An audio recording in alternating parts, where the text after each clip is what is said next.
Buenas tardes.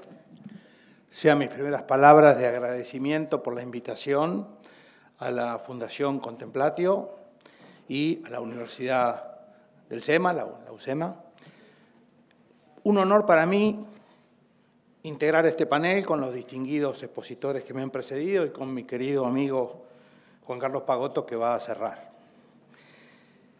Y gracias a Dios me tocó hablar en este orden, porque varias cosas que dijeron los que me precedieron me permiten a mí tomarlas y evitar repeticiones innecesarias y tratar de edificar, a partir de lo que ya dijeron, una visión integradora, armonizante de qué es el contrato. Y entonces la pregunta fundamental que hay que hacerse en este momento es ¿qué es hoy el contrato? ¿Sigue siendo la matriz de obligaciones, de derechos, de que hablaban los grandes maestros del derecho europeo, por ejemplo, el maestro Werner Flumm, que decía que el contrato es una matriz, porque da nacimiento a una serie de elementos jurídicos fundamentales? O por el contrario, el contrato se ha transformado, desafortunadamente, en un semillero de pleitos. He tenido el gusto de leer varias cosas porque hacía tiempo que no leía temas de contratos. Soy profesor de obligaciones, que en una medida también se vincula con el contrato, pero hacía tiempo que, desde que fallé algunas causas como juez de cámara, no había retomado el análisis del derecho de contratos, así que hice el trabajo de traducir del inglés un libro que nunca vi citado, siquiera nombrado en Argentina, sobre el contrato. El libro se llama The Death of Contract y el que lo escribió se llama Grant Gilmore. Se los recomiendo, lo pueden bajar de internet. Es un libro que se escribió en el marco de un movimiento de la década del 70 que surgió en Harvard, que se llamaba algo así como la muerte del contrato. El movimiento se llamaba The Contract is Dead, The Contract is Dead Movement. Esto me hizo ruido, como también me hizo bastante ruido leer hace unos días un trabajo de un querido amigo que codirigió conmigo el Código Civil y Comercial Comentado, de Editorial Hammurabi, el doctor Barreira Delfino, en un artículo que les recomiendo que se llamó La defunción del contrato. Estamos hablando de la muerte del contrato, la defunción del contrato, ¿y a qué se debe esta cuestión? Se debe a que, desafortunadamente, se han perdido las ideas clásicas, se han perdido las ideas liberales en materia de contratos y que el contrato que nosotros conocemos ha sido producto de un fenomenal dirigismo contractual. Y entonces no tenemos claro que lo que está regulado en el Código Civil y Comercial es un contrato espurio, es un contrato intervenido, es un contrato en muchos casos forzoso. Y nos hemos desafortunadamente acostumbrado a permitir, a tolerar que el legislador se entrometa en la vida y en la actividad de los argentinos con leyes funestas, como fue la ley 27.551, la ley de locaciones, que logró un milagro, estropearle el negocio a todos, porque estropeó el mercado inmobiliario tanto para los que alquilaban como para los que ponían su bien en alquiler. Llegó un momento en que la gente retiraba los departamentos del alquiler porque realmente no sabía qué podía suceder, lo cual ocurrió ya 2 veces desafortunadamente en democracia. Ocurrió en los primeros meses del gobierno del presidente Alfonsín, cuando no se sabía esa especie de burbuja democrática qué podía llegar a provocar en materia de locaciones y si podían llegar a volver las leyes de emergencia locativa del peronismo en su peor versión, donde realmente las propiedades iban a la ruina, o si por el contrario se iba a respetar la propiedad.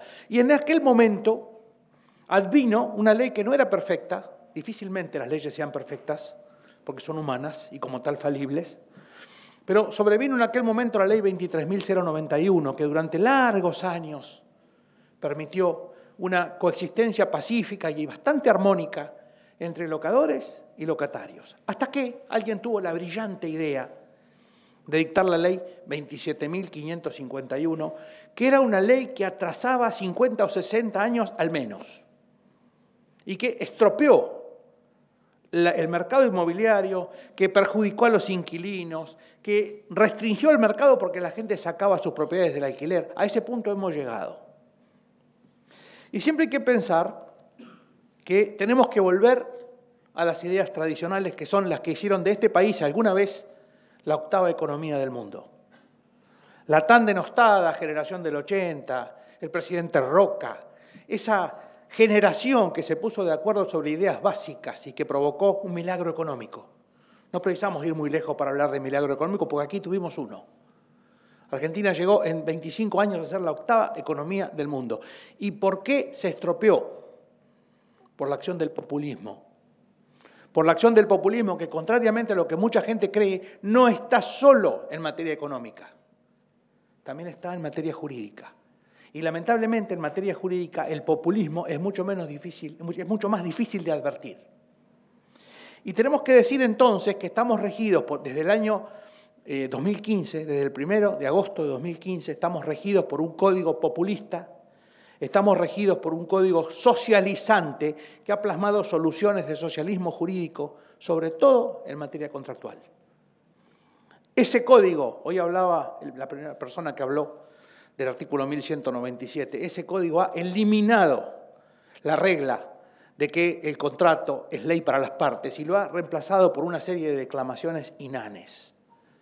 Y está bien que el presidente de la República, en el decreto 70/2023, intentó volver a darle un poco más de fuerza al contrato en los artículos 958 y 960 reformados, pero claramente con eso no alcanza. Claramente el dirigismo contractual, ese establecimiento de trabas, de obstáculos a la voluntad de las partes que está encorsetado en la parte general del contrato y en diversas regulaciones de los contratos especiales, debe ser modificado. Hace falta urgentemente una reforma del Código Civil y Comercial que no es en absoluto la maravilla legislativa que muchos de sus autores propalaban hace apenas 10 años y del cual nunca se han arrepentido. Y los problemas, las contradicciones, las incoherencias están a la vista y le han causado muchísimo daño a los argentinos. Por eso, luego de esta clarificación, me voy a permitir volver a una propuesta de lo que debería ser. La economía liberal tiene el hábito de la abstracción. El derecho liberal, regulado en nuestro Código Civil, que es un código maravilloso, muy a la vanguardia de su época, previó un derecho de contratos que no se fijaba quién contrataba ni qué contrataba, sino que tomaba a los agentes, a los sujetos contractuales como seres libres, que estaban dotados de inteligencia y no imponía sobre ellos ninguna tutela. El derecho actual parece que los vulnerables, los que se dicen vulnerables, los que contratan sin pensar y después se arrepienten, requieren alguna suerte de curatela, lo cual implica que esa gente es vista como si fueran necios, como si fueran incapaces, y lo cual es contradictorio con otras normas del Código Civil y Comercial, como el artículo 31, que establece que aún los incapaces son considerados capaces o con una capacidad conservada. Entonces, ¿en qué quedamos? Son capaces para una cosa, pero para contratar no. Esto nos lleva a pensar que las restricciones actuales que se imponen, sobre todo judicialmente, donde muchos jueces creen ser semidioses o demiurgos que se sienten por encima de las personas y creen poder establecer limitaciones a su voluntad, cuánto pueden ganar, si esto es abusivo, si esto es un aprovechamiento. Y en definitiva lo que hacen es afectar la seguridad jurídica de un modo definitivo. La economía liberal, como dije, que tiene el hábito de la abstracción, en todo caso debe ser corregida en aquellos casos puntuales en los cuales se advierte un abuso o aprovechamiento manifiesto. Pero no se puede permitir que los jueces arbitren los contratos como si fueran contratantes. En el año 2010 dicté un fallo cuando era juez de Cámara en el cual dije que los jueces no son contratantes. El caso se llamaba Bravo González contra Imagen. Los jueces no son contratantes y como tal no tienen el derecho de interactuar con los contratantes y de modificar los contratos que ellos han establecido al punto de llevarlos a las mejores condiciones que ellos crean. Y aclaré, los jueces no son correctores de malos negocios. La ecuación económica del contrato debe ser intangible. Solo cuando hay un vicio manifiesto, el juez debe intervenir, pero no debe corregir malos negocios.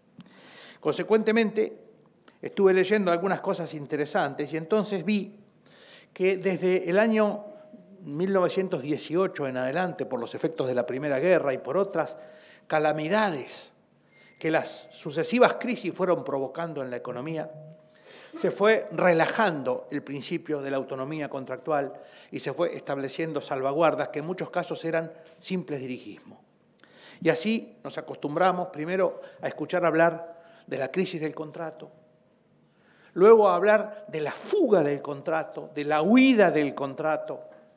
Luego empezamos a ver algo que la señora canciller había mencionado cuando hablaba de que hay una especie de acuerdo entre partes donde no se escribe nada. Eso está ahora, es una de las pocas cosas buenas que tiene en materia contractual el Código Civil y Comercial, el artículo 971, que ha receptado una segunda forma de oficialización del contrato, que es cuando no se firma nada, sino que las partes actúan sobre lo que se llama usos conformes, es decir, obligaciones contractuales fácticas.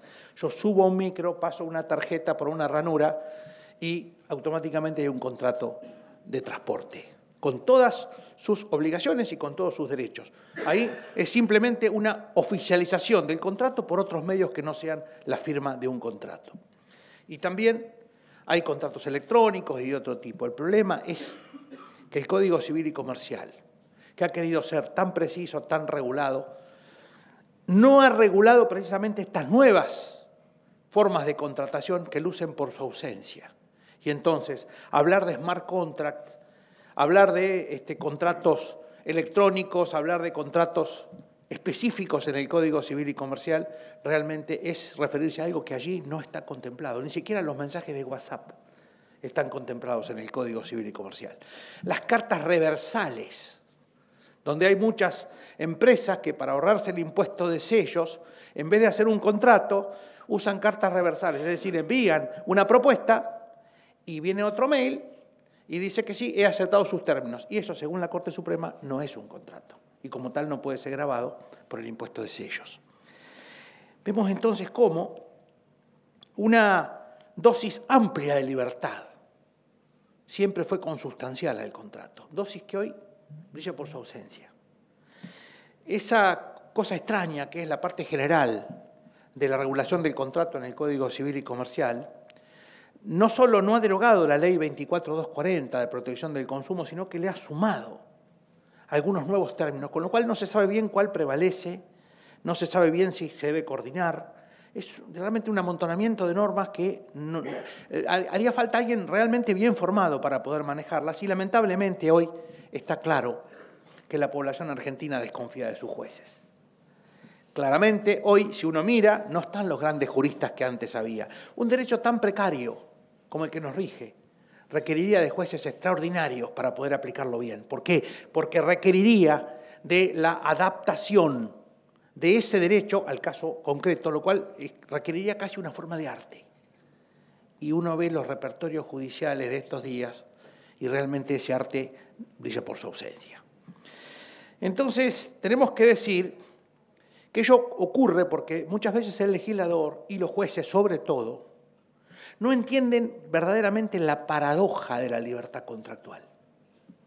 Una querida amiga que estudió conmigo en Francia, Marie-Laure Mathieu y Sorge, hizo un descubrimiento asombroso para contestar a la impugnación de la libertad contractual, que dice, ¿cómo puede haber libertad contractual sobre cuando dos personas enajenan su libertad la una hacia la otra?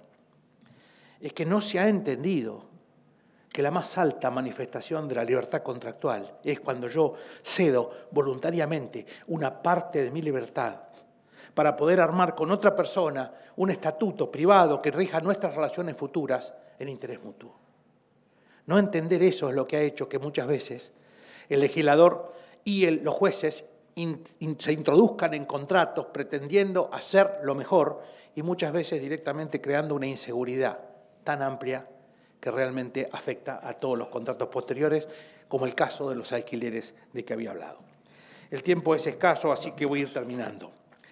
Todo lo que venimos viendo nos lleva a decir que muchas veces hay un problema aún peor con los jueces. Y es que los jueces no le hacen caso a la Corte Suprema. Por eso el sistema de reenvío, de decir anulo, como hace la Corte, anulo y reenvío para que dicte un nuevo pronunciamiento conforme a derecho, es ineficaz. Es un sistema del siglo XIX, porque después vuelve el expediente y los jueces no se amoldan a lo que dijo la Corte. Y voy a permitirme, encontré un fallo de la Corte, un fallo del 21 de noviembre del año 2018, Santa Cruz, provincia de contra DGI, donde la Corte dijo que debía recordarse el elemental concepto de que los contratos constituyen una ley para las partes, de acuerdo a la regla del artículo 1197 del Código Derogado, en los que el principio es siempre el cumplimiento de lo pactado, cuya fuerza obligatoria no puede ser desvirtuada con apoyo en meros principios generales, pues admitir lo contrario podría resultar altamente peligroso para la seguridad jurídica en la medida en que la ejecución y el cumplimiento de los contratos se sometería al arbitrio de los jueces, quienes terminarían por convertirse en contratantes o en sustituir a las partes en el ejercicio de la libertad contractual, garantía que se encuentra firmemente amparada por la Constitución Nacional. Más allá de que cuando leo los fallos, ese fallo de la Corte puntualmente, siento que han leído mi fallo de Bravo González contra Imagen, porque tiene varios párrafos afanosamente inspirados. Más allá de ello, tengo claro que, como dije siempre, el juez no es parte del contrato, que la medida de la intervención de los jueces en los contratos debe ser la menor medida posible, porque ya más es una intervención inadmisible. Y finalmente, termino con esto. El profesor Grant Gilmore, en esa gran obra que había redactado él, dijo que habíamos pasado ya por los abusos del romanticismo en materia contractual. Esos abusos románticos que creen que pueden hacerle justicia a todo el mundo sin causarle daño a nadie. Y eso no ocurre, porque la justicia siempre es transaccional. Yo limito algo, restrinjo algo para obtener algo.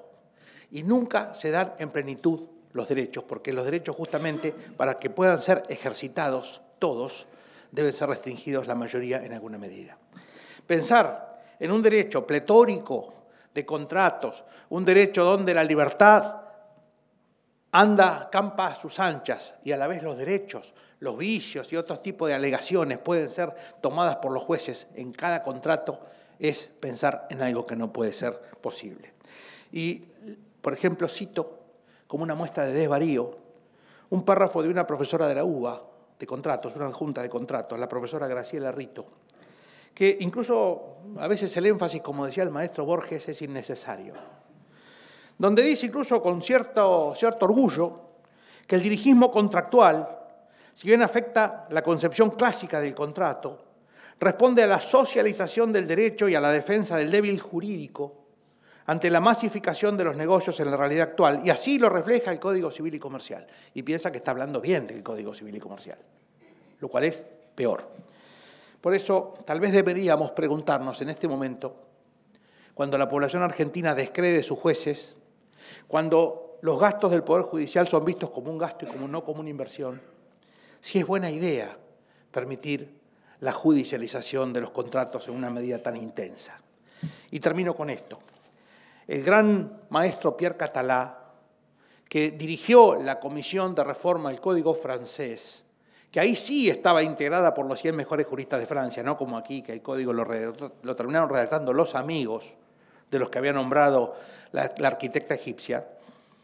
En definitiva, ese código lo que hizo fue tomar la posición correcta. Catalá dijo, no vamos a adherir a las extravagancias del proyecto Lando, que permitía, incluso fogoneaba un profundo dirigismo contractual donde los jueces directamente no levantaban el velo de los contratos, sino que levantaban hasta las faldas. En cambio, el proyecto Catalá dejaba de lado el dirigismo contractual y consideraba necesario profundizar las raíces clásicas del contrato, que personalmente creo que es la mejor solución posible. Hoy se hablaba del maestro Ruiz Olía, que integró la academia, que me honro de integrar también. Y el maestro Ruiz Olía, en Soberanía y Crisis del Contrato, mostraba ya un panorama en el cual ya para 1945, la década del 40, ya era desolador. Imagínense después, con todo lo que ha pasado, con todo lo que se ha restringido, con leyes de locaciones urbanas donde directamente se prohibía desalojar. Y uno ve lo que está pasando ahora en este momento en España, donde gobierna el kirchnerismo español, y donde uno ve que, por ejemplo, ahora el que tiene 3 casas no puede desalojar a quien no le pague el alquiler porque, en definitiva, evidentemente es un pobre perjudicado. Ese tipo de ideas llevó a nuestro país hasta donde está en estos tiempos y realmente va a costar muchísimo levantarlo. Por eso mismo, necesitamos más contrato, más libertad, necesitamos plenitud de la voluntad individual y, sobre todo, precisamos que los que contratan reflexionen antes de firmar, porque no necesitan una curatela. Y en el caso de que piensen que se van a poder desligar de los contratos que firman fácilmente, hay que convencerlos de que ello es un error. Muchas gracias.